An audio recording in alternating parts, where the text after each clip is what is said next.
BC రిజర్వేషన్లపై Congress బీజేపీల మధ్య మాటల యుద్ధం జరుగుతోంది. రెండు పార్టీలు పరస్పరం విమర్శలు చేసుకుంటున్నాయి. కులగణన చేసి బిల్లు రూపొందించి చట్టం చేసినప్పటికీ కేంద్రం మోకాలడ్డిందని మంత్రి పొన్నం ఆరోపిస్తుంటే బీసీల విషయంలో బీజేపీ చిత్తశుద్ధిని ఎవరూ ప్రశ్నించలేరని ఎంపీ ఈటెల అన్నారు. ఈరోజు 10% ఈడబ్ల్యూఎస్కి ఇచ్చిన తర్వాత చట్టంలో ఒక బారియర్ ఉందనే పేరు మీద దీన్ని ఆపే ప్రయత్నం చేస్తే మంచిది కాదు. ఏకాభిప్రాయం రాజకీయ పార్టీలది, ప్రజల ఆకాంక్ష ఏకాభిప్రాయం, చట్టము న్యాయపరమైన అన్ని రకాల ప్రతిపాదనలతో మేము ముందుకు వచ్చిన తర్వాత ఒక కేంద్రము ఒక్క మోకాలంట పెట్టడం వల్ల ఆగిపోతా ఉన్నది. ఆ ప్రక్రియకు కేంద్రం సహకరించాలని నేను ఈ సందర్భంగా కోరుతా ఉన్నా. రిజర్వేషన్లు అడ్డుకుంటున్నది బీజేపీ ఎప్పుడు కాదు. బీజేపీ నిజాయితీని, బీజేపీ చిత్తశుద్ధిని ఎవరు శంకించడానికి వీలు లేదు.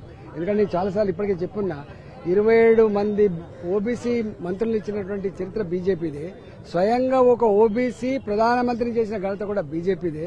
ఆఫ్టర్ ఇండిపెండెన్స్ 79 సంవత్సరాల తర్వాత మోడీ గారు స్వయంగా ఈ వర్గాల యొక్క అన్ని స్థితిగతులు తెలుసుకోవాల్సి అక్కడుందని చెప్పి ఇలా కమిషన్ వేసిండు.